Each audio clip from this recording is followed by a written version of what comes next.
Welcome to the European Parliamentary Research Service podcasts.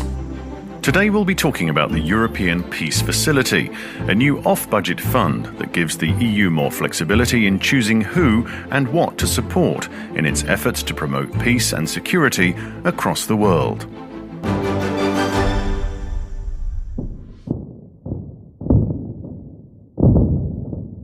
The world is changing fast, and so are security threats. In the face of increasing global instability, the European Union is determined to strengthen its capacity for action and its role as a global security provider. The question is, how? Well, the common security and defence policy has always been an important dimension of the EU's external policy. It allows the Union to offer assistance to third states, international organisations and regional organisations engaged in peace support operations. It also provides the Union with its own operational capacity, allowing it to deploy civilian and military assets provided by the member states in third countries. However, while many of the operations and missions the EU supports have military and defence implications under current rules, the EU cannot use money from the EU budget to finance activities with military or defence implications. Which means that member states taking part in such missions need to use their own national budgets to help foot the bill, right? That's right. So, what is going to change now?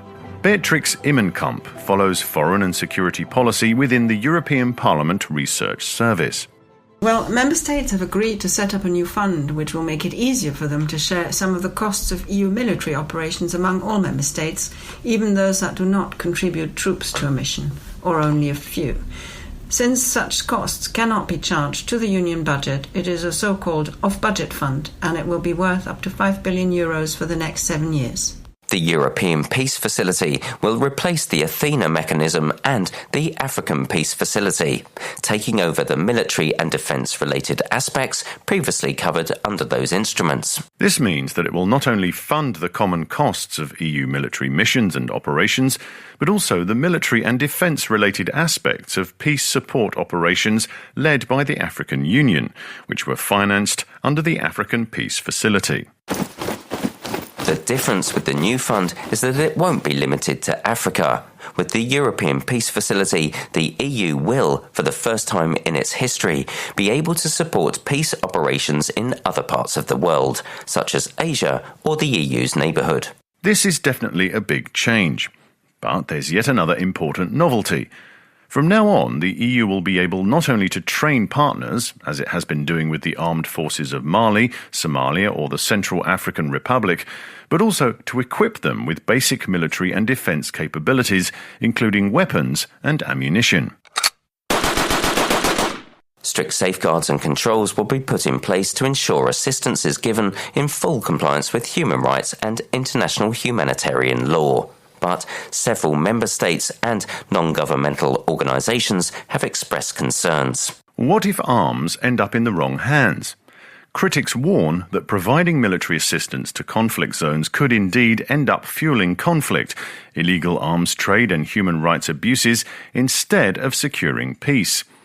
Hannah Neumann is the foreign policy spokesperson of the Greens European Free Alliance group in the European Parliament.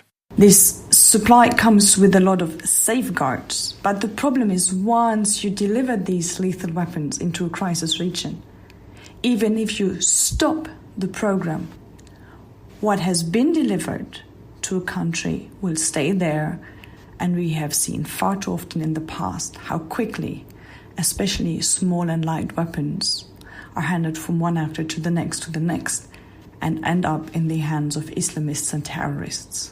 By contrast, practitioners believe the European Peace Facility will ensure that the EU is taken seriously as a security provider and is able to maintain its influence in conflict areas.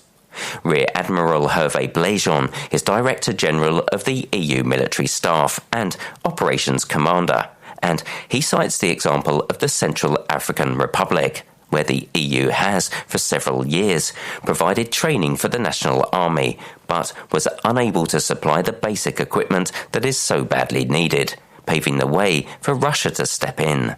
Considering the involvement of Russia in the Central African Republic, which includes the supply of lethal and non-lethal equipment to the country, it is essential that the EU's training mission is seen as a solid partner. This is key to protect the EU's credibility and to allow our mission to deliver on its objective, which is to reform the defence sector of the Central African Republic. The EU believes that one of the major advantages of the new European Peace Facility will be the ability to enhance the effectiveness of EU training missions. The EU currently deploys 3 military training missions, all of them in Africa. Beatrix Immenkamp spoke about this in her recent briefing on the European Peace Facility. Supporters of the European Peace Facility argue that one of the main advantages of this new fund is that it puts the EU in a position to provide assistance to complement the objectives of CSDP training missions. Supporters argue that this enhances the effectiveness of such missions. For example, the EPF will allow the EU to deliver equipment, including arms, to army units and security forces in the Central African Republic, Mali and Somalia, which the EU has trained. This will be one of the first priorities under the new facility. If the armed forces in these countries are not only better trained but also better equipped, they will be able to carry out their missions more effectively and become less reliant on EU support in the long run. The European Parliament believes the European Peace Facility will help the EU to stop punching below its weight and become a stronger world actor in the field of security. Hilde Voortmans was the rapporteur on the Peace Facility. The aim of the European Peace Facility is not to militarize the European Union's external action, but to yield synergies and efficiency gains by providing a package approach to our external action. With the European Peace Facility, the EU will be able to play a bigger role in securing peace and stability in its direct neighbourhood. It is clear that with instability and conflicts on the rise around the world, the EU can no longer simply rely solely on its soft power. If it is serious about becoming a stronger security provider, it needs to provide itself with the financial tools to become more effective. For more information on this subject, check Beatrix Immenkamp's publications on the EPRS website. This is a European Parliamentary Research Service podcast. Thanks for listening.